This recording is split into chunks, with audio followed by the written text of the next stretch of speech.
The American Red Cross is sounding the alarm, officially declaring the nation's critically low blood supply a national emergency.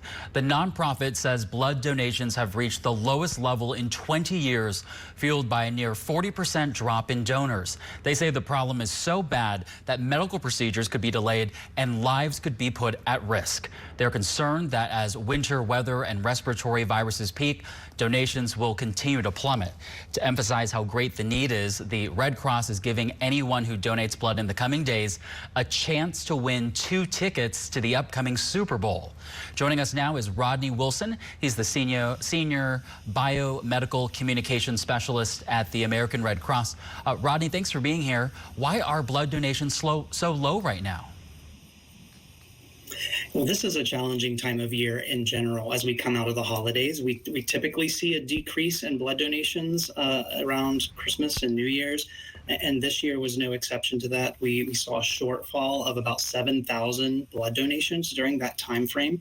But also, as we saw that shortfall, hospital demand for blood was very strong, stronger than we usually see around the holidays. And, you know, a chance to win Super Bowl tickets sounds like a great incentive for people, but what are some of the other reasons people should consider donating?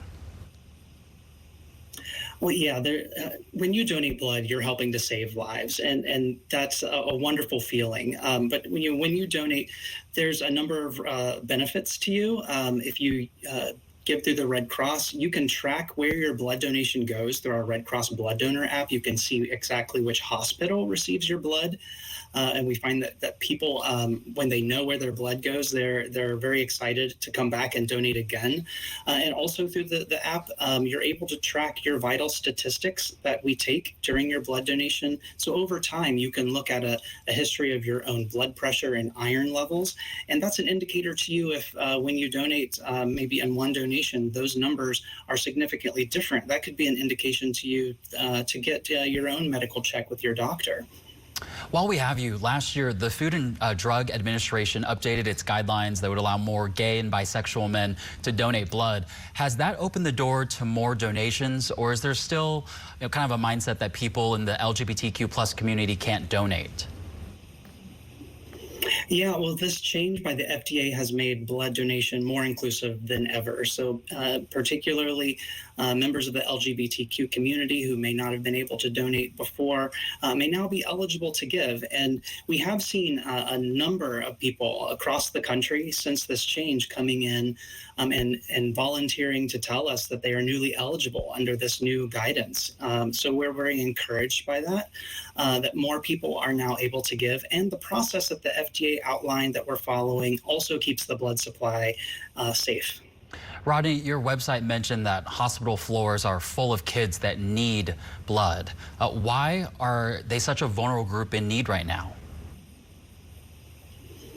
Yeah, well, particularly cancer patients and many children diagnosed with cancer use a lot of blood. It's about a third of all blood products go to treat cancer patients. And that's something that we don't really think about, is that when you're going through chemotherapy and other cancer treatments, blood products are needed to be transfused during that process.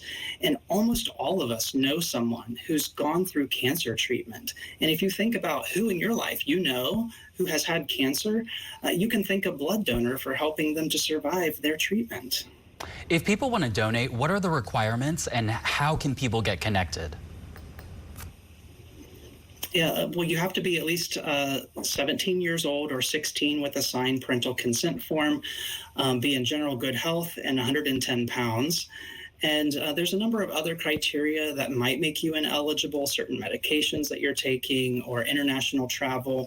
Those things can make you need to wait perhaps for a couple of months, but they're not necessarily permanent deferrals.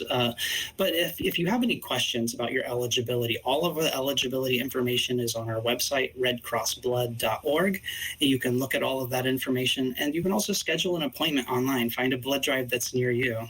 We're so glad we could help spread the word. Rodney Wilson with the American Red Cross. Rodney, thanks for being here.